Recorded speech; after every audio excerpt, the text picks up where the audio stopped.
Get some kind of big move here off turn 4 like Kevin did. Oh, and there shots into the wall with ran. the one of McMurray. 3, 4 cars around. One on its roof. One car hard into the wall. That was a...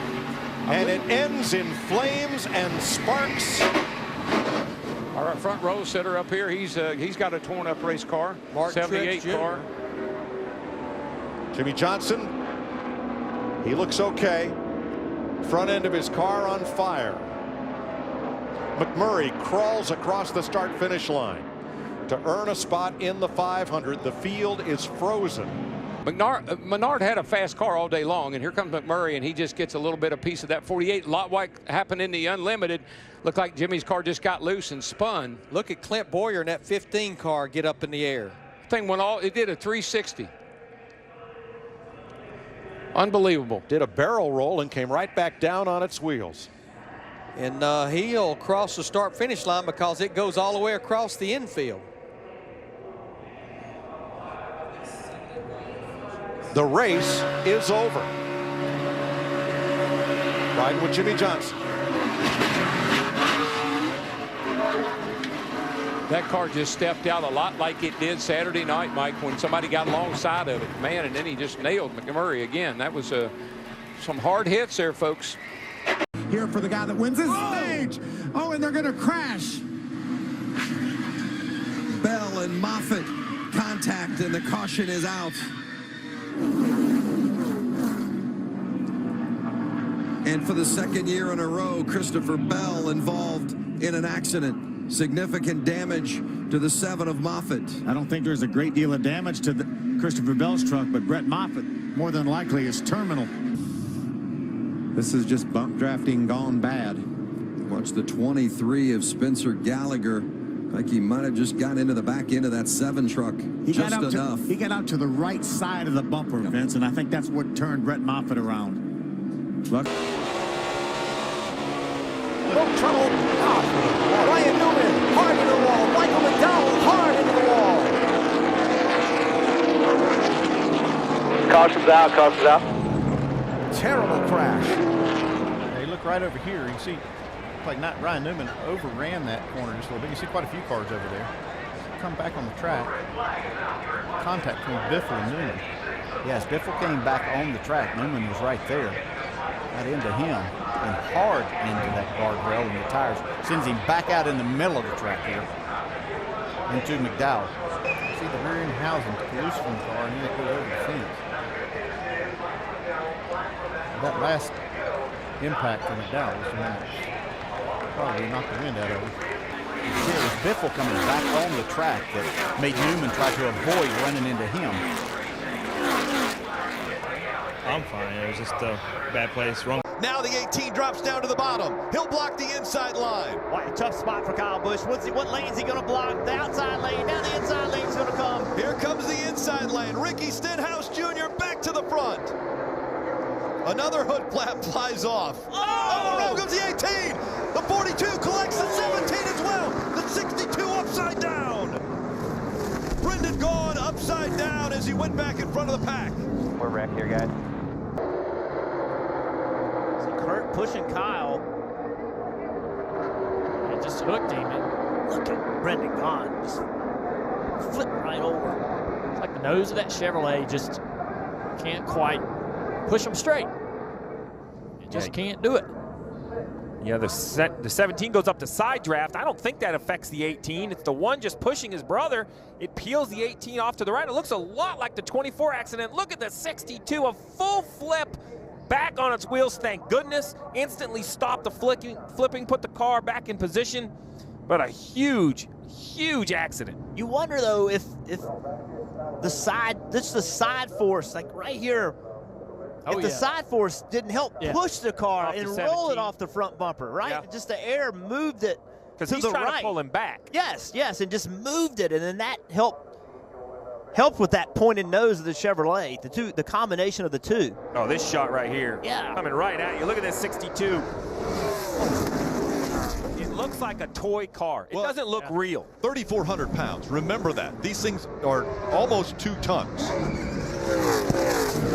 Well, you know, we take off. All you got here, push them ramp. apart now from. All right, keep low, keep low, keep low, keep low, keep low, keep low, keep low, keep low. To the bottom of the racetrack as they come into the tri-oval. Stay on the yellow line. They're trying to make something happen up top here. Stay on the yellow line. Jason White, and around they go. That will bring the caution out as Joey Coulter goes flying into the catch fence just past the start-finish line, and that will mean John King will win at Daytona. John, you just won Daytona. They're the 22 of Joey Coulter. A little bit of contact with the 31 of James Busher. Gets up into the catch fence, and man, does that catch fence do its job. And of course, Ty Dillon slipped right through again. See Ty there in the truck with the bright neon orange, just slips right through. I'm just glad Coulter's okay. That was wild looking. See the way it ripped that back of that truck apart? Well, it sure did. And the front.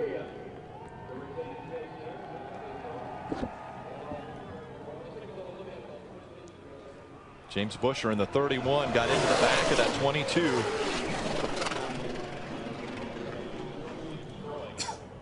Watch this. Well, look at that ride, will you? Is that Hornaday going underneath Joey Coulter? Hornaday underneath the 22 of Joey. Here comes Kyle Busch with a push from Boyer on the inside.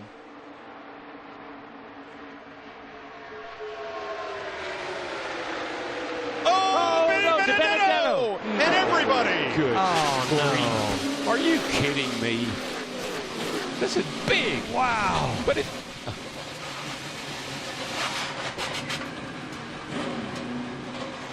Boy, it just reminds me of the Clash. Same type of carnage that we saw where these cars were going every. And look at the outside lane. DiBenedetto and Paul Menard. Yeah, Paul Menard giving a pretty nice push down the back straightaway to DiBenedetto. Gets to his right rear. Oh, yeah, that just starts to turn him a little bit. Got him in the right rear.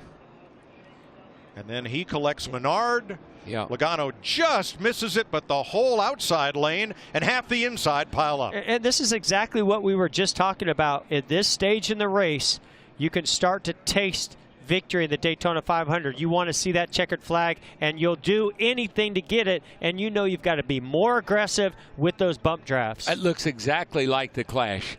I mean, all those cars, third turn, all those cars wadded up, sliding up the track with sparks flying. It looks so much like the Clash. That is the 17th of February, looking way too much like the 4th of July. Amen. Fireworks everywhere. Yeah, and it really and truly, it was Paul Menard. He gave DiBenedetto a little shove, but it was on the outside, on the right side, and that just turned the Benedetto into the outside wall, and then it was on from there. And a different situation than we saw in the clash between Menard and with Jimmy Johnson, but it was a similar thing when we heard the spotter on the 21, Menard say, well, he zigged and we zagged.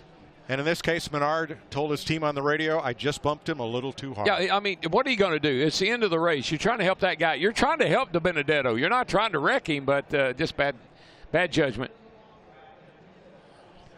Look at that 10 car.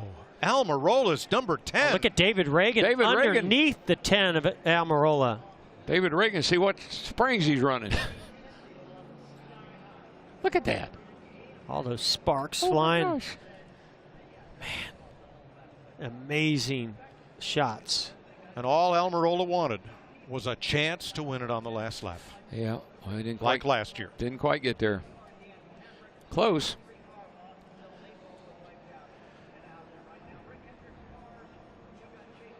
And I got to believe our two leaders right now, Kyle Busch and Denny Hamlin, were really wanting and hoping to have another Toyota there and DiBenedetto to help them pull off this victory today. Going to be a little bit tougher for them to hold off those Fords, and some Chevys are moving up also. Amazing camera work by our Fox Sports crew. You're riding with Joey Logano.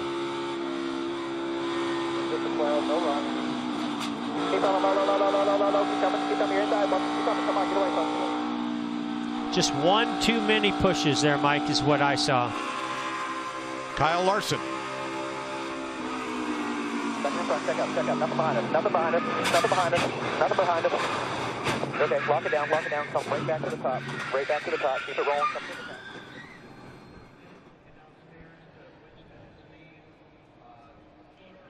Well, I'm not sure. Okay, here's Austin Dillon's view. still middle of 3 here. Still middle of 3. Got some spinning here, spinning. God, we're in.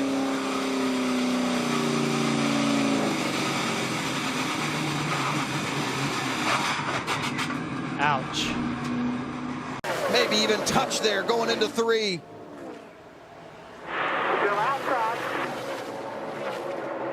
Oh, Briscoe gets loose. Austin Wayne Self around. Heavy contact with the 99 of Peters up and over.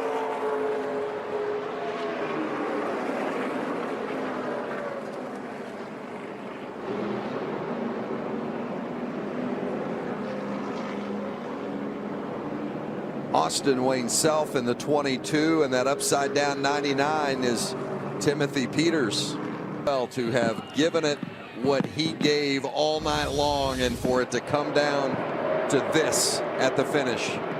There's the replay of the accident that brought out the final caution in the wild ride endured by Timothy Peters.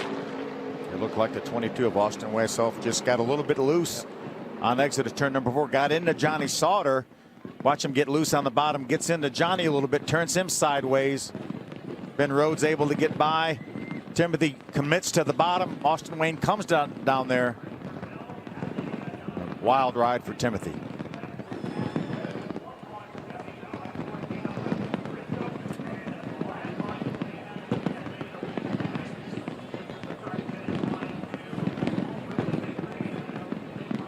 Well, Timothy just really didn't even have any choice but to go to the bottom, did he? No, that normally Austin would have probably come back up the racetrack after that, and he didn't.